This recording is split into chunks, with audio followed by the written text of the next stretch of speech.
Hey guys, so in this video we're going to talk about gigantic problems for atheism. I think I've got like 7 here. But anyway, I'm not making this video to be extra rude or super mean. This is just the facts. These are just, atheism has some really big problems, and I talk about these problems, and this is all stuff that's been talked about before in different videos of mine, but I thought it would be a good idea to like make it more concise, kind of bring it together, kind of make a short list. Alright, so first of all, the first gigantic problem for atheism is that God really does exist. So atheism is wrong. Atheism is the idea that there is no God, and there is a God. So that's the biggest problem with atheism. Of course, me saying that there is doesn't mean that there is. I'm sure there's some atheists out there, if they watch this video, would immediately have already scrolled down and cut me off so they can tell me that I have to provide evidence. Okay, so the thing is, I've got a Proof God Exists playlist, and we're not going to necessarily go into that for the sake of this particular video. But if you are interested in the proof, we have proof. So that's the thing. God really does exist and we have proof. That's kind of a big deal. Okay, it's such a big deal.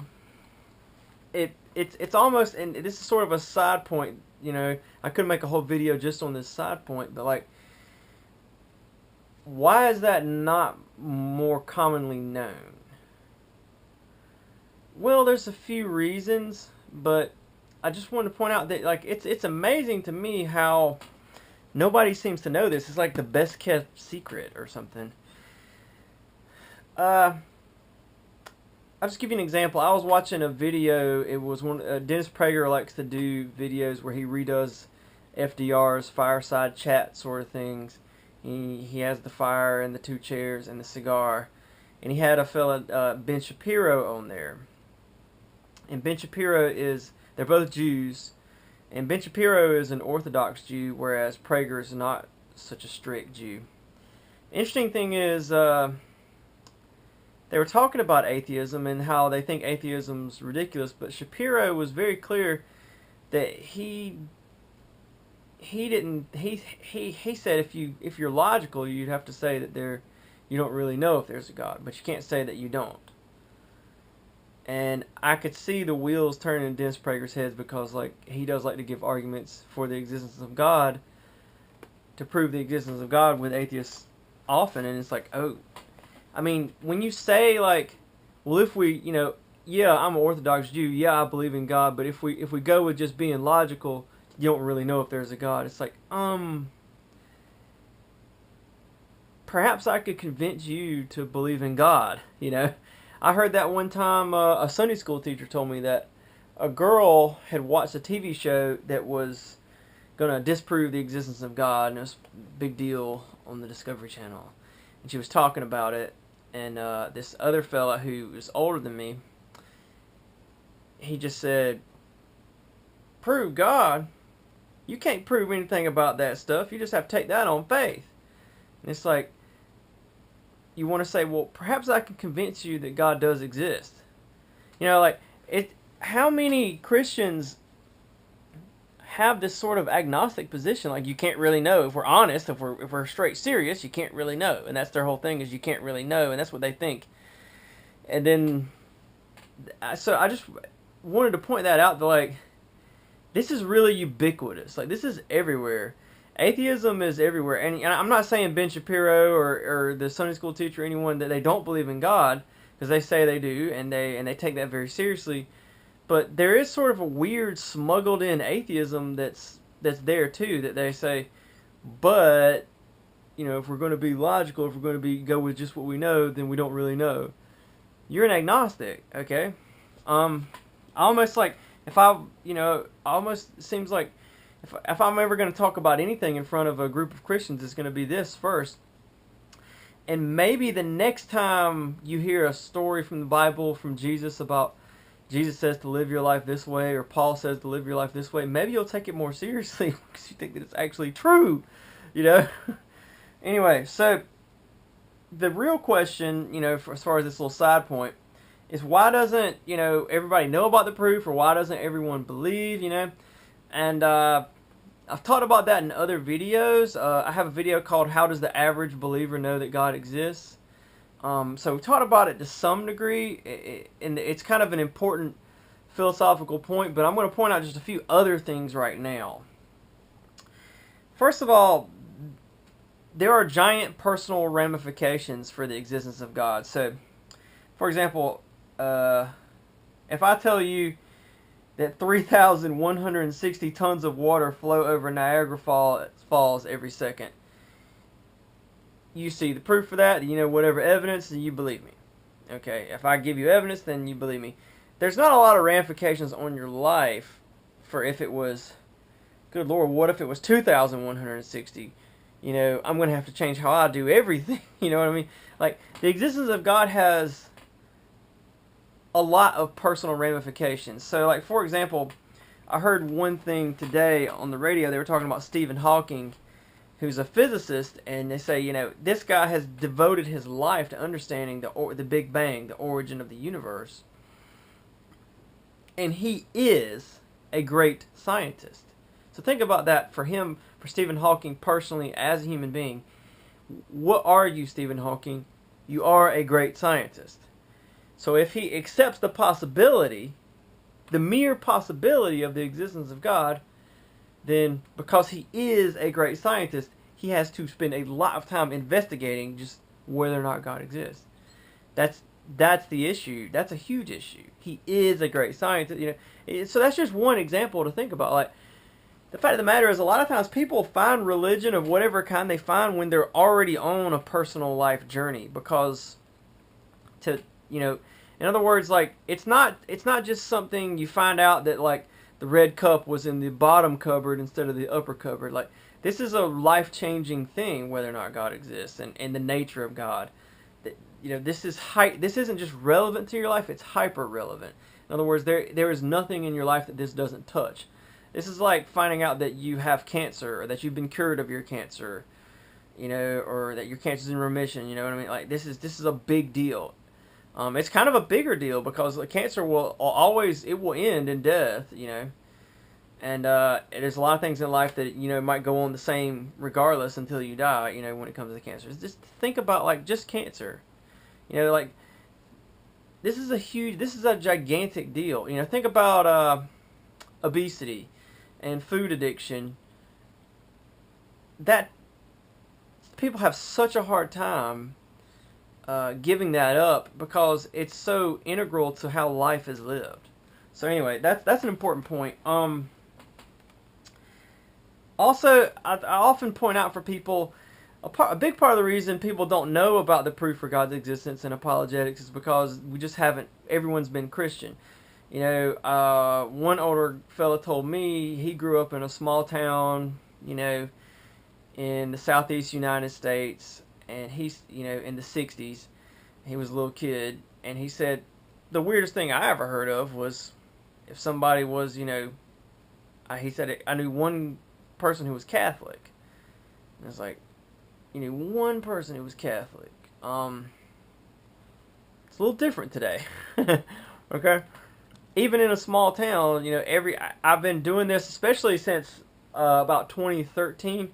I work at a church camp, and I say, give me a show of hands for how many of you have someone in your life who, like a teacher or a friend at school or like a family member or someone, you deal with that's, not a Christian. And then the amount who's an atheist. Actually, I say atheists are like, they don't believe in God. They're skeptical, God and all that.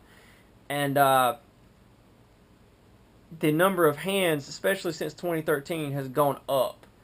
It got to the point where it was half the hands, and now it's over half the hands.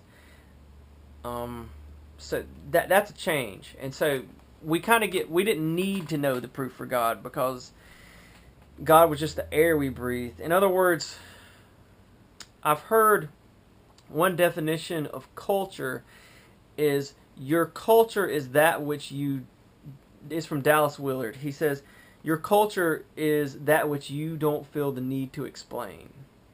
So the things that you do in life that you see no point in explaining why you do them, that's your culture. That's just your way of life. And Christianity was that, So there's a lot of things that we do that we feel no need to explain because it just is our way of life. It's all we know. It's all we do. It's just life. And for a long time, Christianity was that. But now that things are different, we might need to actually know the proof. All right. This bat swings both ways. So, in other words, if there is no proof, and so let's say that there's just no proof and everyone knows that there's no proof, then why isn't everyone an atheist? So if you want to say, hey, you say you have proof, if you have proof, then why isn't everyone a believer? Well, there is no in-between category. In other words, if there is either proof, we either have the proof or we do not have the proof. If we do not have the proof, then the question is, why isn't everyone saying we don't know? Or, why aren't there more people who say, don't really know if God exists, at the very least. There's a lot of people who totally believe in God. A lot. More people believing. In other words, atheism is not that significant. And I think it's, gosh, I forgot the numbers. I think it's 4%, but you can look it up. You get the gist of the logical point. This bat swings both ways. There is no in-between category. We either have proof or we don't. And if we don't have proof, then why doesn't everyone accept the fact that we don't have proof? Because a lot of people don't accept the fact that we don't have proof, and they totally believe. Really believe. So, that's relevant too. So now you got to come up with explanations too.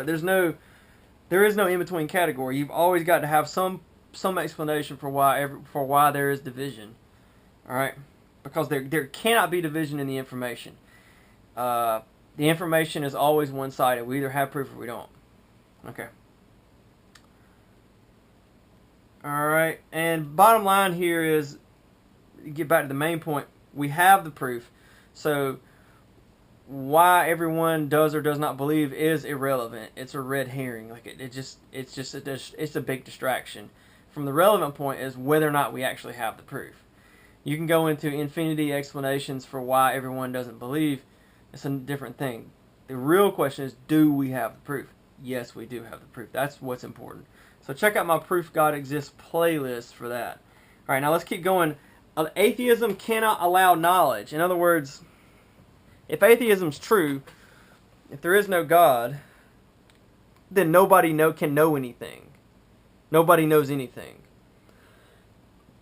This is the problem of reductionism. Now, when I say atheism, I don't mean necessarily... You can have atheists who believe that they have souls, but for the most part, atheists don't believe in a soul. And I think that's fairly uncontroversial for me to say that. So, if you're an atheist out there who believes in, magic and souls and spirits, but you just don't believe in God, you are a unique atheist, okay? Reductionism is the idea that everything you are reduces down to just chemical reactions, physical matter. So the thing about physical matter is it does what it does. Whatever it does, it interacts with other things. It has reactions. Things happen. Things don't happen. Things are stopped.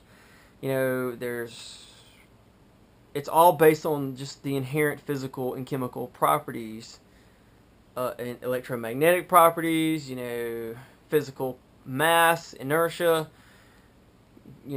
these basic physical properties, that's why everything does what it does. So, for example, the example I always give is if an oxygen atom has, a certain mass and a certain velocity, and there's some hydrogen atoms over here, and they bump into one another, they have certain electromagnetic properties, or we can call them chemical properties, that cause them to bond, and there'll be an energy release, and they'll form water. And there is no choice factor in that. It just does what it does based on its inherent properties that are inherent in what it is. So what that means is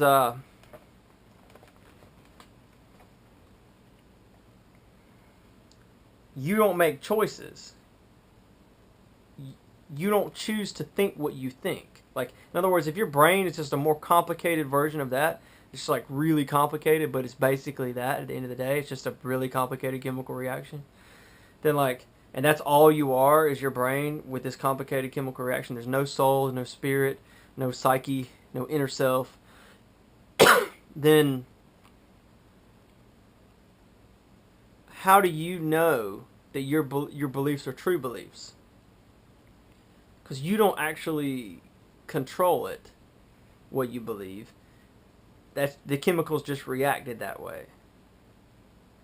So in other words, like that's the bottom line. Without free choice, there is no control factor. You don't have control. You don't control to say whether or not you say this. You don't control whether or not you do this or that. They just react. The chemicals in your brain just react because of what they already are.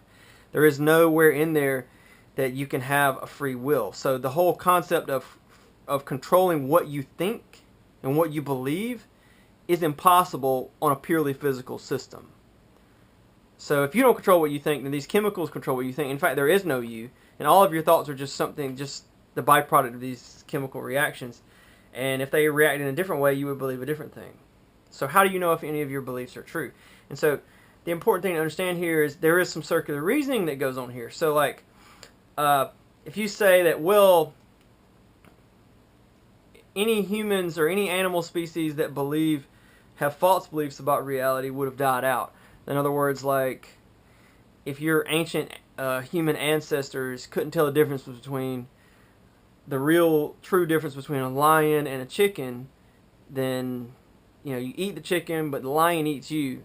So that's an important fundamental real reality difference. So if there really are lions and chickens out there, and your brain is reacting incorrectly, so you think chickens are lions and lions are chickens, then you won't get any chicken to eat, and the lion will eat you, and you will die. Whereas, so the humans who, see things correctly will not die, and so therefore evolution there's an evolutionary benefit for the chemicals to react according to reality. So that's the explanation. Well, that makes perfect sense, doesn't it? One big problem with that, and this is what's so fundamental about this, is but that belief in evolution is a product of the chemical reactions. You are using the chemical reactions to justify the chemical reactions. This is how fundamental this is. Even your belief in this theory of evolution is a product of these chemical reactions. So this is circular reasoning. Like, you can't use the chemical reactions to justify the chemical reactions. This is a big problem.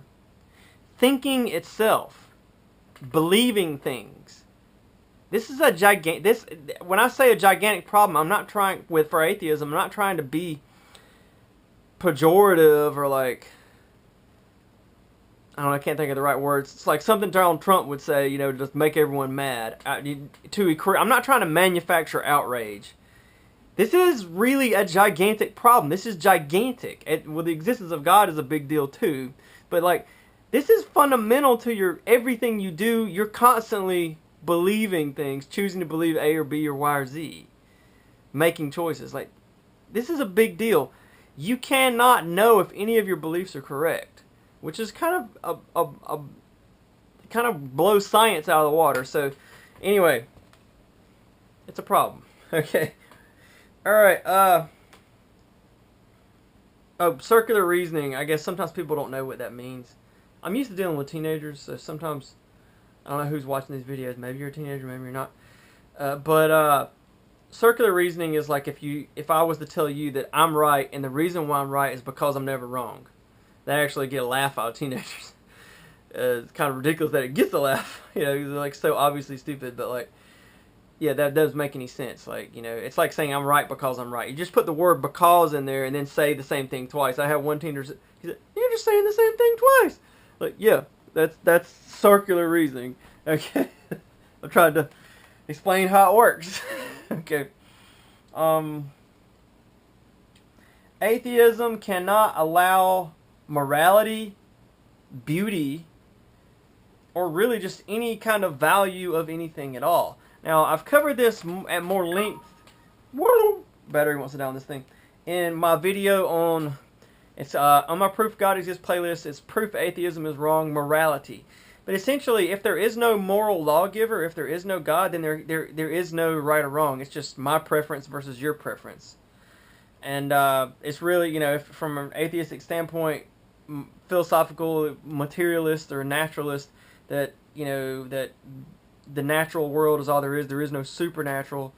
Um, then why is one chemical reaction in your brain considered pleasurable? So, like, if you eat a chocolate chip cookie, like I just had some chocolate chip cookies, and they taste good because they cause a reaction in my brain, and that reaction is happiness. And I saw this meme going through Facebook a while back. Look at this chemical reaction. It's a CGI thing of it, and this is happiness. Like, why is that happiness? You don't understand the moral component to that. Like, why is one reaction a good reaction, another reaction a bad reaction? They're just different. They're different, but why? Why is the what? Why do these value judgments get placed on them? In other words, there's a difference between a descriptive fact. We can describe one reaction as a chemical reaction, the dopamine reaction, and this one over here is some other reaction, and we call the dopamine happy and the other one bad. Well, the good and bad part, that's prescriptive. We're saying how this one should be because it's good, and this one shouldn't be because it's bad. So if someone stabs you with a knife, bad. Why is that bad? Why is that bad? And more importantly, how can that be bad if we just exist as just, collections of chemicals, or if it's just one person's subjective, I think it's bad and you think it's good. Who cares? Like, you could just change, especially if it's subjective. You have a lot of atheists out there who say that morality is subjective, and they smuggle in free will, even though it doesn't fit in with atheism. We just talked about that. So, but they say, morality, there is no right and wrong. It's just whatever people make up. Well, you can make up anything and just say that it's good then. So no matter what happens, you could just say it is good. No matter what happens to you. If I break all your fingers, you just say, that is good. That is good, because it's subjective to whatever I say. Even though, how is it subjective to whatever you say? Because you don't say anything, the chemicals just react to cause you to think what you think. And then if the chemicals are just reacting, then how did one chemical reaction become a good one, and how did one become a bad one? Okay?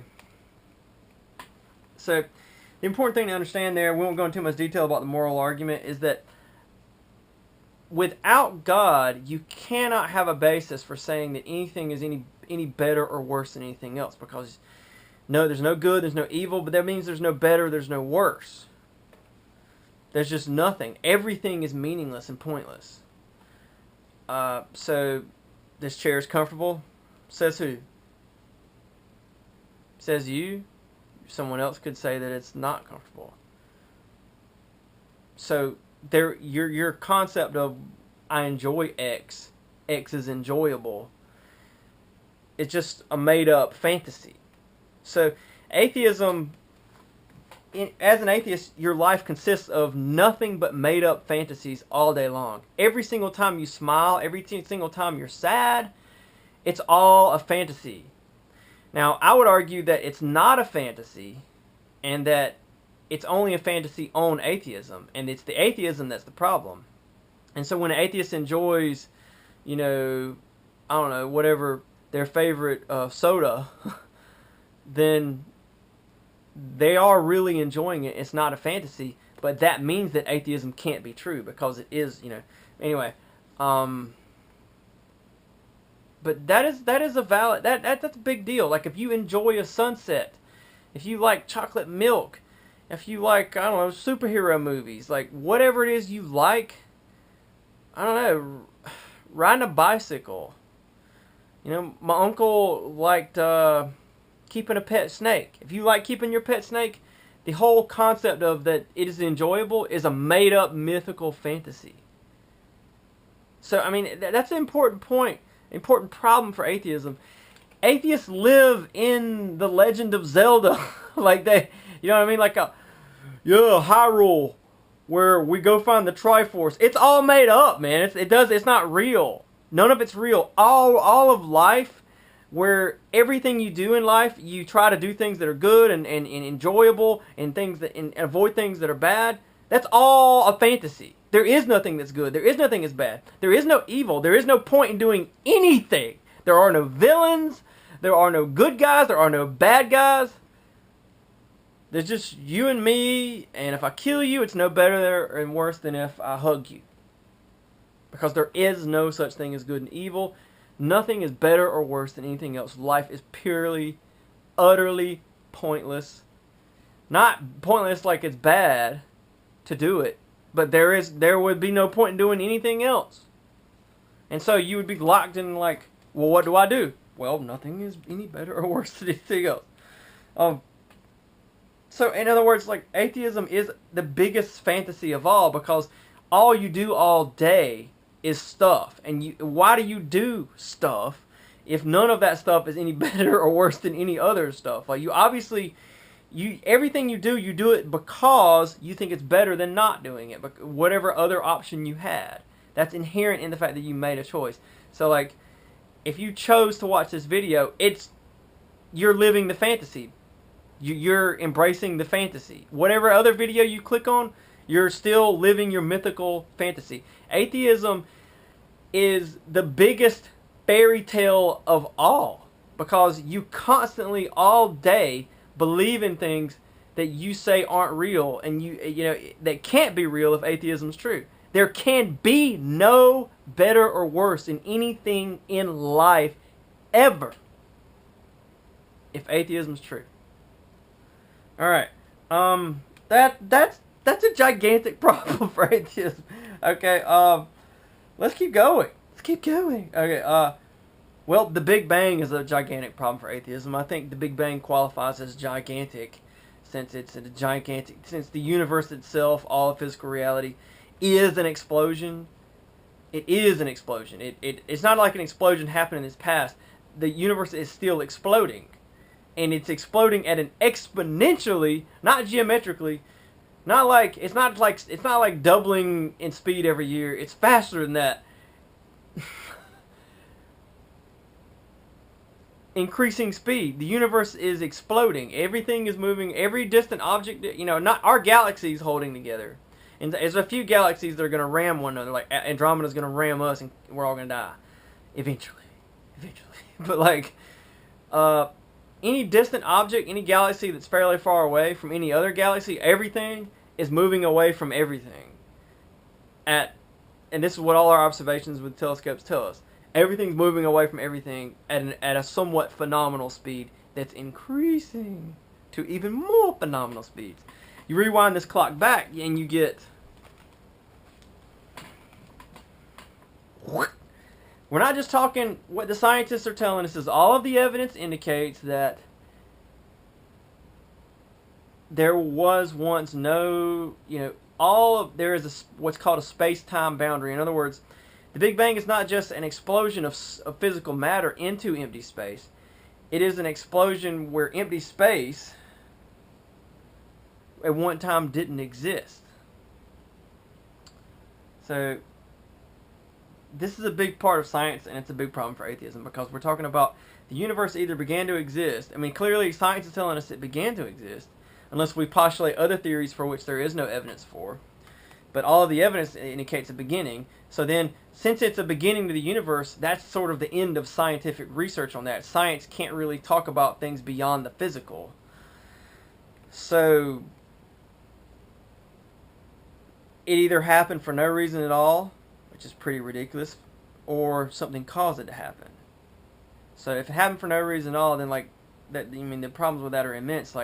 Because in other words, if you believe that it happened for no reason at all, and there are atheists who believe that, say, well, it could have happened for no reason at all, then that's another gigantic existential problem. So when I came to the back of my truck and found stuff missing from the back of my truck, it could have vanished for no reason at all. And how often do things happen for no reason at all? And what can and can't... Anything can happen for no reason at all. If the universe could exist for no reason at all, nothing has no properties that make it specifically universe-causing. Like, anything could happen. Anything at all could happen, because we're talking about things happening for no reason at all. If that's possible, then anything could happen for no reason at all. So anything that happens could have no explanation. Or you ignore the mountain of scientific evidence for the Big Bang, or God exists. Or you postulate some other theory to get around the evidence for the Big Bang, which you have no evidence for. Okay. And so people, the only comeback you can come up with this is say, well, that's a God of the gaps. This is a God. You're creating God to go into a gap in our scientific knowledge. it's not a God of the gaps, because this is science telling us science has the end here. You know, that, in other words, like, this is the beginning of all things physical. The evidence indicates this is the beginning of all things physical. And so then that leads to a philosophical question. Well, how could that be? We can't have a scientific explanation for how the beginning of all things physical could be. That's logically impossible.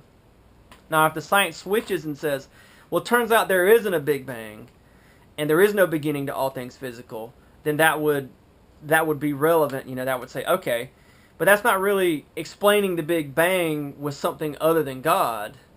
Only God can explain the Big Bang. You would have to say the Big Bang didn't happen. But all of the evidence says that it did happen. So you're not using God to explain something that science has yet failed to explain. You're using God to explain something that science can never explain. And that's a fundamental difference. All right.